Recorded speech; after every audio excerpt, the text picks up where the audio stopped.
Diet का health body पर क्या इम्पेक्ट है?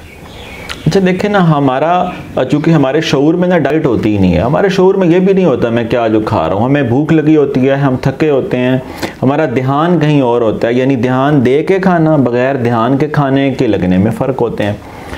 बहुत सारी डाइट है जो उस मौसम की है, जो नेचुरल है, जिसमें कोई केमिकल की मिलावट नहीं है। देखें वो सबसे अच्छी आपकी सेहत के लिए, वो आपको खा पी के पता चल जाएगा, वो आपको लगा के पता चल जाएगा। डाइट में यानी सबसे बड़ा मसला में ये आता है जब हम खालिस डाइट से यूज़ टू नहीं होता ना हमारा मैदा, और अचानक हम जो खाते हैं तो मैदा रिएक्शन दे देता है। क्योंकि हमारा मैदा हमारे डिप्रेशन की वजह से ऑलरेडी इफेक्ट होता है, वो बहुत सारे मसाइल का शिकार होता है। हम हेल्दी डाइट ले ही नहीं पा रहे होते।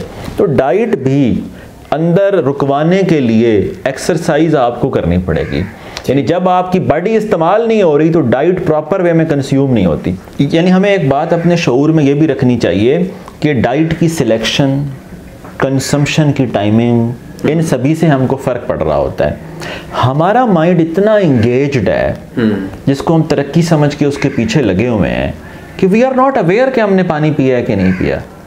वी आर अनमाइंडफुल कि हमने खाया है कि नहीं खाया। हम टेस्ट ही नहीं ले रहे होते। अच्छा हम ना, हाँ बिल्कुल ऐसे ही है।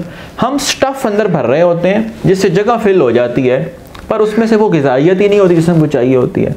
लेकिन पेट हम भर लेते हैं। हम खाने को पेट भरना समझते हैं, जबकि हमें बहुत सारी चीज़ें बहुत बैलेंस में चाहिए। हमें सारी चीज़ें, देखें ना, हमारे खाने में भी बैलेंस चाहिए। हमें गोश्त भी लेना है, हमें सब्ज़ी भी लेनी है, हमें जूस भी लेना है। हमें याद ही नहीं होता हमने कितना पानी पिया है या पिया भी है कि नहीं पिया। देखिए ना, एक जुज़्व पे इतनी तवज्जो देना कि दूसरे जुज़्व से बिल्कुल ही गाफिल हो जाएं, ये किसी भी हवाले से दुरुस्त नहीं है।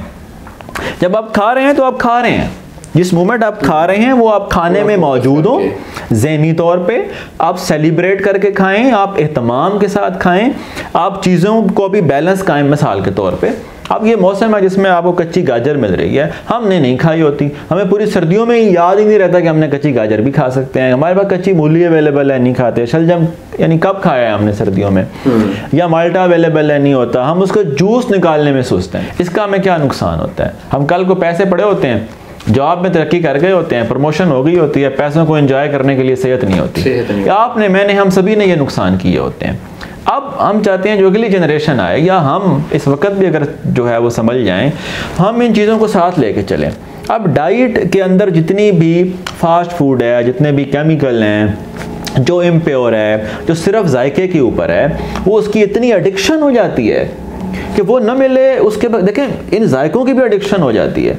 जब शुरू में हम सारी फूड वो खाते रहे हैं जो हेल्थफुल नहीं थी या हेल्थ के लिए कंड्यूसिव नहीं थी, फिर हमें एडिक्शन हो जाती है, फिर उसको छोड़ना मसला हो जाता है। और ये हैबिट, जो ईटिंग हैबिट्स हैं और खाने में फूड चूजिंग के हवाले से, ये पेरेंट्स पे बचपन में होता है कि ये डेवलप करें। एक बात देखें ना, अगर बचपन में शलजम नहीं खाए तो बड़े होके भी नहीं खाए गए। अगर शलजम में करेला नहीं खाया तो बड़े होके भी नहीं खाया गया। अगर घर वाले नहीं खाते तो फिर बनते ही नहीं है। जब बड़े नहीं खाते तो घर में आता ही नहीं है। जब बड़ों ने कभी ये नेचुरल जूसेस पिए ही नहीं तो वो फिर बच्चों को तो पता ही नहीं चला। जब बड़ों ने मेहनत करके खुद ताज़ा सब्ज़ी मंगवा के पकाई नहीं तो बच्चों में शऊर कहाँ से आए? देखें, जो चीज़ बच्चों में पैदा करना चाहते हैं खुद करना शुरू कर दें। बच्चे ने मुझे देखा ही नहीं है कि सर्दियों में धूप में गाजर लेके बैठ के खाते हुए, बच्चा गाजरें मंगवा के क्यों खाएगा? पेरेंट्स, हम लोग, हम बड़े 12 घंटे काम को दे रहे हैं, बच्चे को अटेंड नहीं कर रहे। हम उस ज़िंदगी के साथ ज़्यादती कर रहे हैं जिसको हमारे वक्त की ज़रूरत है, हमारे डायलॉग की ज़रूरत है, हमारी बातचीत की ज़रूरत है। वो हमें एज ए रोल मॉडल देख रहे हैं। बहुत सारी आदतें चूँकि वो मुस्तकिल तौर पे हमें देख रहे हैं, हमारी तरजीहात देख रहे हैं, वो उनकी बन जानी है। बहुत आसान तरीका इस वक्त ये है कि वो तमाम तर चीज़ें जो बच्चों में पैदा करनी है वो ख़ुद में पैदा कर लें। जब हम रेगुलरली सुबह बाहर जाएंगे तो उसमें ये सेंस और शऊर ज़रूर होगा कि सुबह बाहर जाना चाहिए। ये फूड के हवाले से आप बात करें जो इसमें टाइमिंग का भी होता है कि फूड कौन सी डाइट कब लेनी है, किस वक्त हमें खाना है, नाश्ता कब करना है, रात का खाना कब खाना है। इसमें ज़रूर टाइम का होता है, आपकी अपनी लाइफ के स्केजुअल पे भी डिपेंड करता है। मतलब आपका काम इतना है कि डाइट आपको चाहिए तो आपको इनटेक बढ़ानी चाहिए। अच्छा, फिर कुछ ऐसी डाइट्स होती हैं जो माइंड के लिए बड़ी अच्छी, आपका अगर काम माइंड का ज़्यादा है तो आप उन डाइट्स की तरफ क्यों नहीं आते, आप फ्रेश जूसेस की तरफ क्यों नहीं आते, आप एंटी डिप्रेशन डाइट की तरफ क्यों नहीं आते, आप वो ग़िज़ा क्यों नहीं लेते जिससे डिप्रेशन टेंशन रिलीज़ होती है।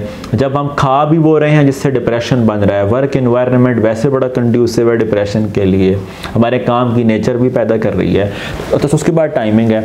आप बहुत सारी चीज़ें रात सोते वक्त लेके देखें, आपका पेट अनकंफर्टेबल रहेगा। ये ना फिजिकल, अल्लाह ताला ने ना आपके जिस्म में एक इंटेलिजेंस रखी है, आप खा के देखते हैं आपको पता लग जाता है कि ये नहीं खानी चाहिए थी, अगर आप इस बारे में कॉन्शियस हैं तो। अगर हम गाफिल हैं, हम कुछ भी डालते रहेंगे, कोई समझ नहीं आएगी। समझ कब आएगी? जब नतीजा ख़राब निकलता है तो।